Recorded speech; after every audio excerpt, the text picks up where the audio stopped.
Hello, and welcome to the North Asia Cape Need to Know series. I'm Amber Older. The North Asia Cape is committed to helping New Zealand businesses internationalize in China, Japan, and Korea. As part of this commitment, we host a monthly series of expert talks. The North Asia Cape recently hosted Nathalie Harrington, a young New Zealand lawyer who has spent some of her formative years in the Hunan province of China. Nathalie's talk, Don't Get Lost in Translation, examined the value of language acquisition to New Zealanders and to their businesses. Nathalie Harrington is with me now. Welcome.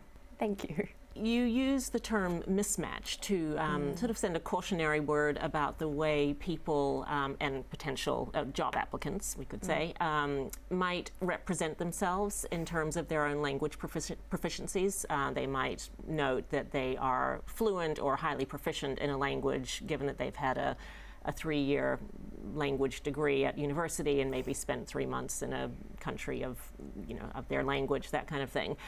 But tell me a bit about what the implications are for that kind of, and maybe unintentional, but misrepresentation about the language proficiency versus their abilities to practice at in the workplace. Yeah.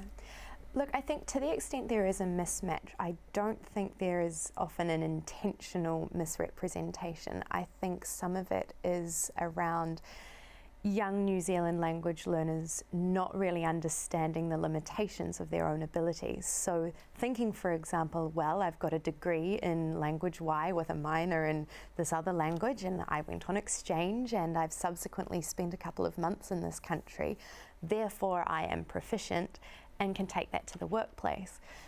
Now, I think that view is fine to have, but until you enter that workplace and understand what it actually takes to work in that language, that's not a claim we should be making too quickly. Is there an onus then on employers to recognize that even a degree, a qualification in a specific language may not translate as they might expect it to or want it to in their workplace? I think for the most part employers are probably really savvy in that area, and I'd expect that most people would be really realistic about what someone with a 3 or 4 year degree in a language can bring. I think the onus really is on the language learner to be open to understanding their abilities and their limitations. Some of that's about pride. If you've spent years working really, really hard to master a new set of skills, and then you find that actually you've only scraped the surface and you're not nearly in a position to be able to use it in a professional setting, then that can be a real blow. But as long as people are open to realizing that they need to keep learning and that journey might take years, then there's no real problem. Can you describe for us the value that you feel your proficiency as a Mandarin speaker adds to your workplace and your life? In terms of my work, I think where having quite proficient Mandarin is helpful is on the relationship building front.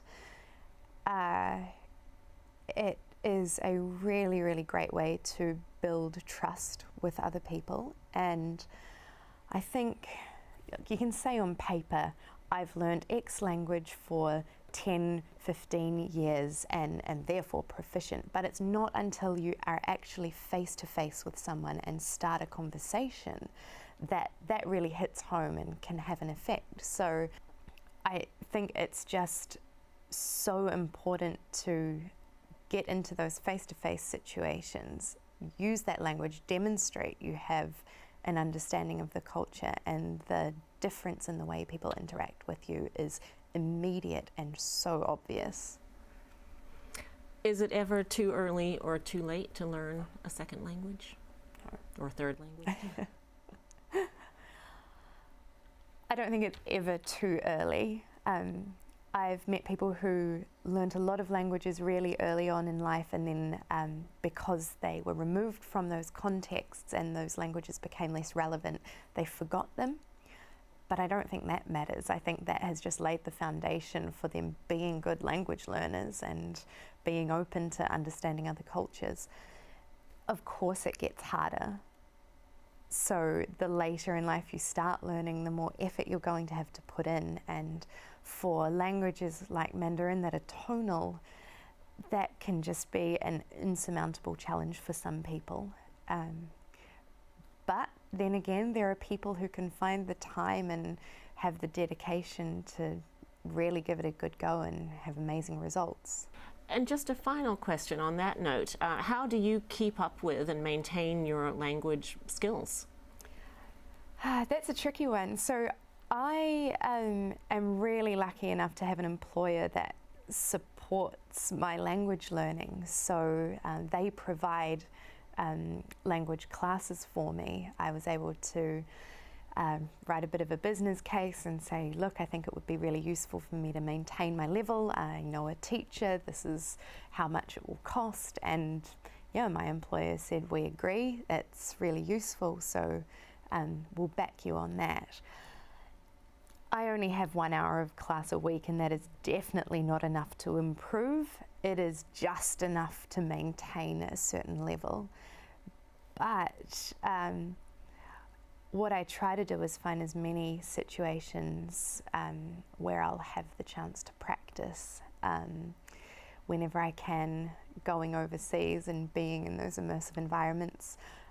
Again, I'm really lucky. I have family who live all around the world, including my mum in Taiwan. So every time I visit her is a chance to brush up. Nathalie Harrington, thank you so much. Thanks for having me.